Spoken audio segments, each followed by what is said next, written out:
2020년 우크라이나 빈니차주 마을에서 미스터리한 사건이 발생한다. 2020년이면 얼마 전인데? 사망한 노인의 관을 매장하기 위해 작업자들이 땅을 파고 있었는데, 그런데 이때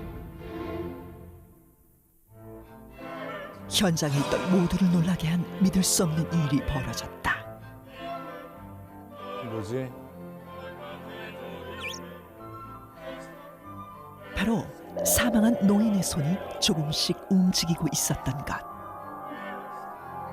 어? 죽었던 노인이 다시 살아났다. 과연 어떻게 된 일일까?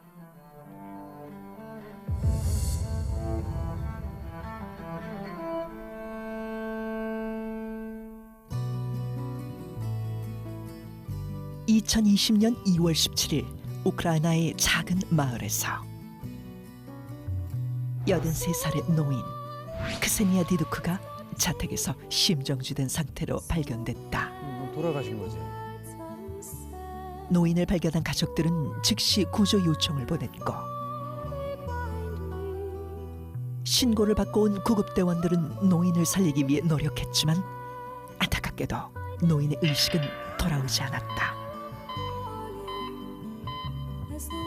결국 맥박은 정지했다.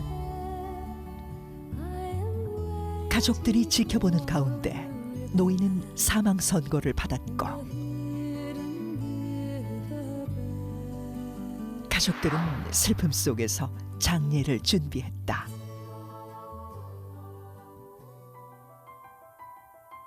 믿을 수 없는 일은 노인의 시신을 안치하기 위해 땅을 파기 시작했을 때 일어났다. 노인이 사망한 지 10시간 후, 가족들이 목격한 충격적인 장면은 바로 묘지 안장만을 남겨둔 상황에서 죽었던 노인의 손이 움직인 것. 놀랍게도 차갑게 식어 있어야 할 노인의 몸에서는 미세한 온기까지 느껴졌고, 어머나, 돌아가신 게 아니잖아. 와. Поміряли її пульс, пульса немає. Зробили кардіограму серця, пряма лінія, серця немає. Зміряли тиск, тиска немає. Сказали, все, вже можете зеркала закривати, свічку засвітити. 이뿐만이 아니었다. 사망 이후 멈췄던 맥박이 다시 뛰기 시작했고, 싸늘하게 식어 있었던 체온 또한 빠르게 회복되었다. 가족들은 서둘러 노인을 병원으로 옮겼고, 사망한 지 10시간 만에 다시 깨어난 노인은 10시간이 지났는데. 가족들에게 자신이 본 사후 세계를 자세히 설명했다. 말이 안 되지 않아? 부활한 거야? 노인의 말에 따르면 정신을 잃었던 순간 천국을 방문했고, 어머. 그곳에서 돌아가신 아버지가 자신을 부르는 목소리를 들었으며, 천사인 줄 알았던 사람들을 쫓아 눈을 뜨니 다시 살아났다는 것이다. Я 20 років працюю лікарем-терапевтом, подібних речей я ще не зустрічала. як почуваю помаленьку, полянку. 어머, 너무 정정하신데? 진짜 정정하시네. 응. 의학적으로도 설명이 불가능한 기적 같은 미스테리. 죽음의 문턱에서 아버지의 목소리를 듣고 다시 살아난 노인의 이야기. 우리는 이 미스터리한 현상을 어떻게 설명할 수 있을까? 오늘의 두 번째 미스터리 영상으로 만나봤는데, 사람이 죽었다가 다시 살아난다. 야, 이게 가능한 일일까요? MC분들은 어떻게 생각하시는지? 그 애초에 돌아가신 게 아니었을 것 같아요. 그러니까. 이게 돌아가셨다가 살아나셨다는 응. 게. 그래도 저는 이 주제가 여태껏 다뤘던 것 중에 가장 흥미롭긴 해요. 그러니까 심정지가 왔고 10시간 후에 사람이 다시 체온이 올라가고 하는 것은 과학적으로 분명한 사건이잖아요. 그러니까. 그래서 그게 어떻게 일어났는지가 너무 궁금해요. 맞아요. 네. 자, 과학자분들께 여쭤야죠. 할머니가 어떻게 죽었다가 다시 살아나신 걸까요? 그 말씀하신 것처럼 처음부터 아예 그 죽음의 상태에 이르진 않았을 거다라는 게 제 생각이고요. 심장이 멈췄는데도. 제 생각에는 심장이 멈췄다고 판단을 의사가 했을 텐데 아마도 약하지만 심장 박동이 계속 유지됐을 가능성도 있고요. 그래서 돌아가시지 않은 상태라고 보는 게 맞죠. 아 근데 신화나 뭐 설화에서 나오는 인간이 아닌 신적 존재에게 우리가 부활을 했다라고 말을 하는데 과학적으로 인간이 죽었다 살아나는 게 가능하지 않겠죠? 제가 생각하는 죽음의 정의는 산 사람이 죽음이라는 상태에 도달한 다음에는 죽음이란 상태에서 다시 살아있는 상태로는 올 수 없는 그 상태를 죽음이라고 불러야 된다면 그럼 부활은 제가 생각하는 죽음의 정의와는 모순되는 거죠. 저는 생각이 조금 다릅니다. 어. 아까 교수님께서 설명하시면서 이제 죽음의 정의 그리고 그것과 모순이 된다 이런 말씀을 하셨는데 어떤 사실을 설명하면서 정의 혹은 모순 이런 단어를 사용한다면 90% 확률 이상으로 물리학자일 가능성이 높죠. 말씀하신 내용대로만 보면 그런데 저는 다른 여러 가지 기술을 이용해서 다시 원 상태로 돌릴 수 있는 경우가 분명히 있을 것이거든요. 좀 극단적으로는 뭐 세포 하나를 냉동해가지고 오랫동안 보관했다가 나중에 다시 되살린다 이런 것들은 요즘 뭐 산부인과에서 시술도 많이 하고 네. 있죠. 개구리 같은 단순한 동물들은 실제로 냉동 보관해서 시간이 지나서 다시 되살리는 걸 하거든요. 그래서 그런 현상이 일부 가능할 수도 있다라고 저는 이야기하고 싶습니다. 사실 살아나는 것이 가능할 수 있다라는 증거들이 꽤 있어요. 근데 개구리가 죽다 살아난 거, 금붕어, 이 냉동인간에 대해서는 또 딴지를 걸고 싶어졌어요. 왜요? 왜냐하면 우리가 세포를 얼려서 세포 수준에서 그게 이제 잘 작동하도록 하는 건 가능하지만 뇌랑 사람이 정말 죽었는데 살아나게 하는 것은 아직까지는 과학자들은 약간 저거는 불가능한데 저 레벨에 살아나는 건 불가능한데 라고 얘기를 하고 있긴 합니다. 근데 심장의 경우에는 우리가 죽었다라고 진단을 받았는데 살아난 케이스가 있습니다. 이게 의학계에 최초 보고됐던 게 라자루스 증후군이라고.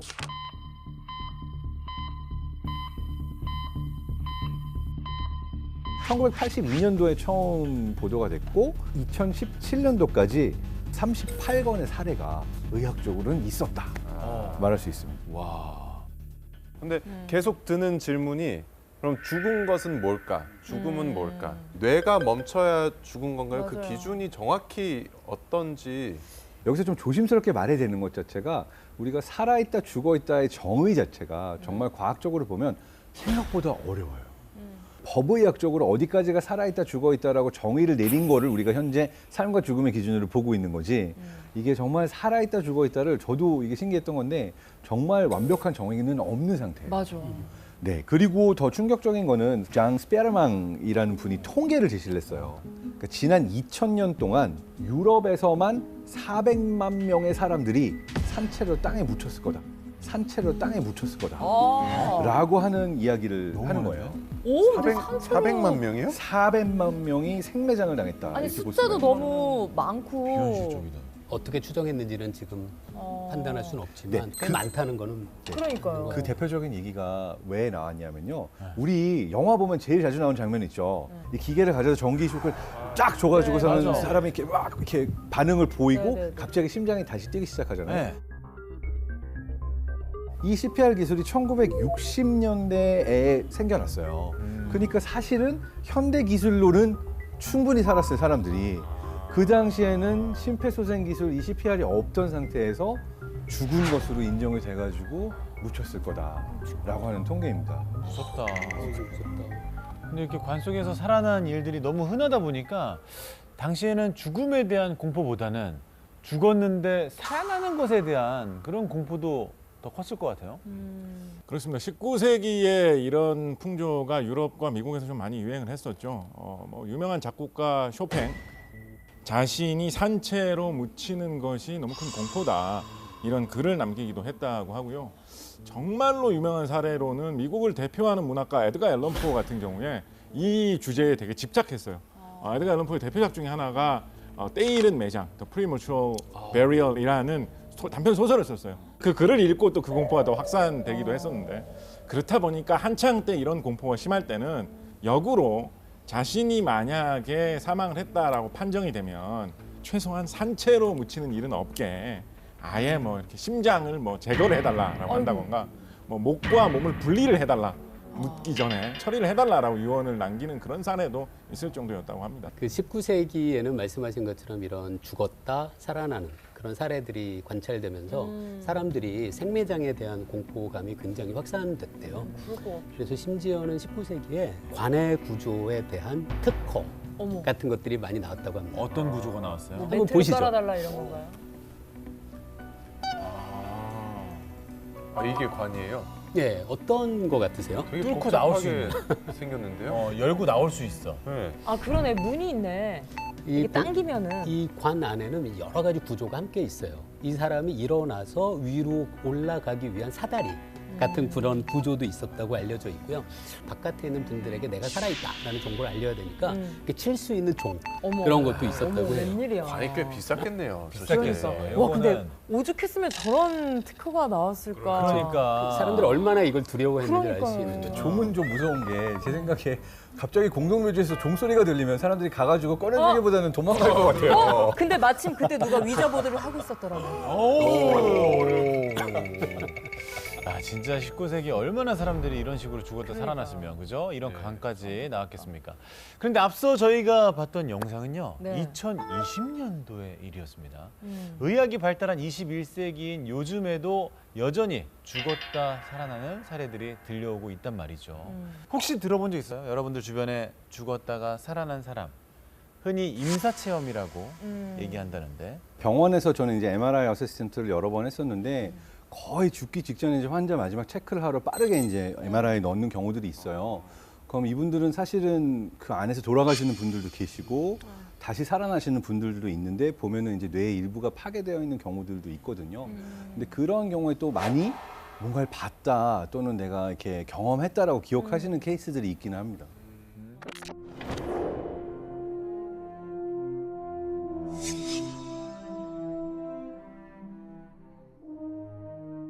근데 진짜 임사 체험이 가능한 겁니까?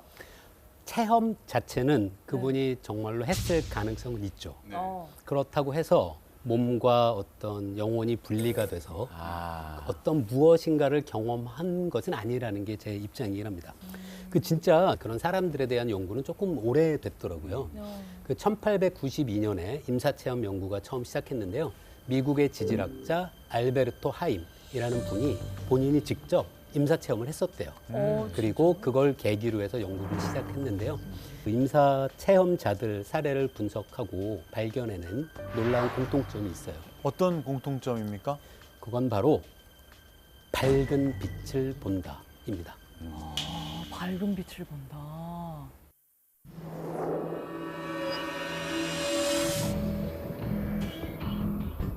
그 미국 신경외과 전문의이자 임사체험 연구가인 제프리 롱 박사가 임사체험자를 대상으로 조사한 설문조사 결과가 있습니다.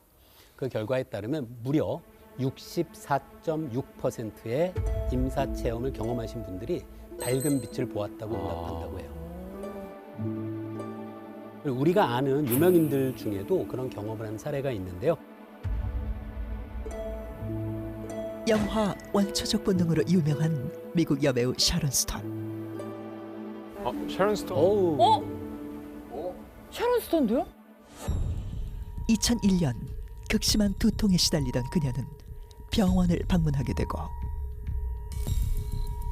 그녀가 진단받은 병명은 뇌졸중. 어머나. 수술을 앞두고 MRI 검사를 받던 샤론 스톤은 죽음을 경험했다고 증언한다. 게다가 의식을 잃은 그녀의 눈앞에 놀라운 광경이 펼쳐졌다고 하는데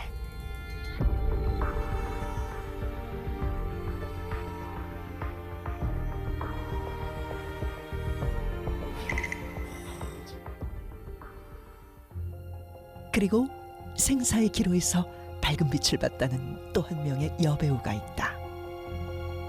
고혹적인 외모로 세기 연인이라 불린 엘리자베스 테일러. 1962년 그녀는 척추 수술을 받던 도중 호흡이 정지해 5분간 사망 상태에 놓이게 된다. 그리고 그 순간 그녀는 믿을 수 없는 경험을 하게 되는데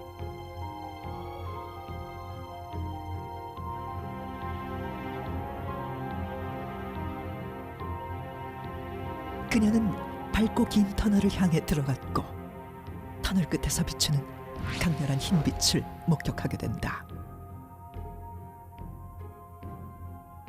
아니 근데 뭐 샤론 스톤도 그렇고 엘리자베스 테일러도 그렇고 내용적인 면에서도 좀 공통점이 있고 그런 거면 진짜 임사 체험을 실제로 한 게 아닌가 싶기도 한데. 근데 밝은 빛을 본다는 건 되게 영화나 드라마에서 자주 볼 수 있는 맞아요. 연출 네. 장면이잖아요.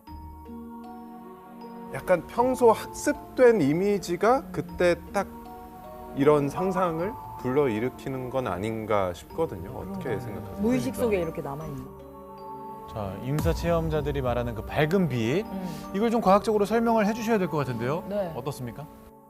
죽음에 이르기 전에 심장 박동이 정지하면 우리 뇌로 전달되는 혈액의 양이 줄어들 수밖에 없어요. 그러면 뇌 안에서 일어나는 여러 가지 정보 처리 과정에 문제가 발생하는데요. 그때 가장 먼저 영향을 받는 것이 바로 시각 정보를 처리하는 부분이에요. 근데 우리가 사실 시각이 머물러서 굉장히 자세하게 정보를 파악하는 영역은 시야의 가운데 부분이에요. 그래서 시야의 중심은 시각이 남아 있고 그 주변부는 이제 어둡게 블랙아웃 되는 것처럼 보이는 효과가 가능하고요. 그 경험을 한 사람은 그걸 터널처럼 보게 되는 거죠. 그러니까 이해할 수 있는 부분은 있습니다. 네.